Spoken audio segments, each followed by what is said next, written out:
नमस्कार, महाराष्ट्र लाईव्ह मध्ये आपलं स्वागत। मी रेश्मा फडतरे। तळेगाव दाभाडे नगर परिषदेचे निलंबित मुख्याधिकारी निगन्ना कल्लन्ना पाटील उर्फ NK पाटील यांच्या मालमत्तेची व त्यांच्या कार्यकाळात झालेल्या कामकाजाची चौकशी करण्यासाठी एक IAS आणि एक IPS अधिकाऱ्यांची समिती नेमली जाणार आहे। समितीकडून NK पाटील यांच्या तळेगाव दाभाडे नगर परिषदेतील संपूर्ण कामकाजाची चौकशी केली जाणार आहे। मावळचे आमदार सुनील शेळके यांनी पावसाळी अधिवेशनात लक्षवेधी सूचनेद्वारे चौकशीची मागणी केली होती। त्यावर उद्योगमंत्री उदय सामंत यांनी समिती स्थापन करून चौकशी करणार असल्याचे सांगितले। लक्षवेधीमध्ये आमदार सुनील शेळके म्हणाले, तळेगाव दाभाडे ही ऐतिहासिक नगरी आहे। शहरात 80,000 पेक्षा अधिक नागरिक वास्तव्य करीत आहेत।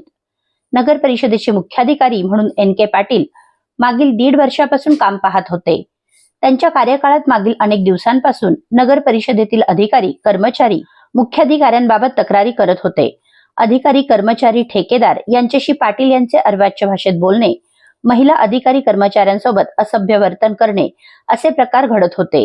निलंबित मुख्याधिकारी NK पाटील यांच्याबाबत अनेक तक्रारी राज्याच्या नगरविकास खात्याकडे करण्यात आल्या आहेत।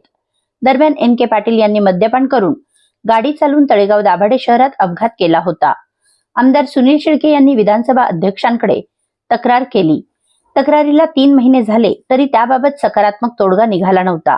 मागील 2 दिवसांपूर्वी सोमवार दिनांक 8 जुलै रोजी पाटील यांच्या थेट निलंबनाचे आदेश मिळाले।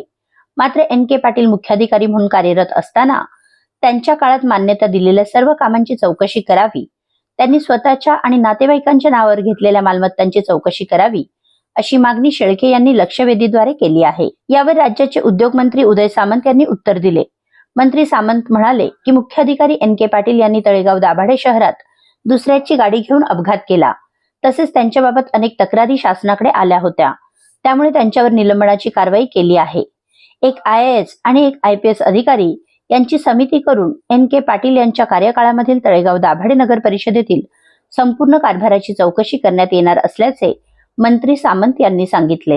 आपल्या परिसरातील घडामोडी जाणून घेण्यासाठी महाराष्ट्र लाईव्ह सबस्क्राईब करा व बेल आयकॉन प्रेस करायला विसरू नका।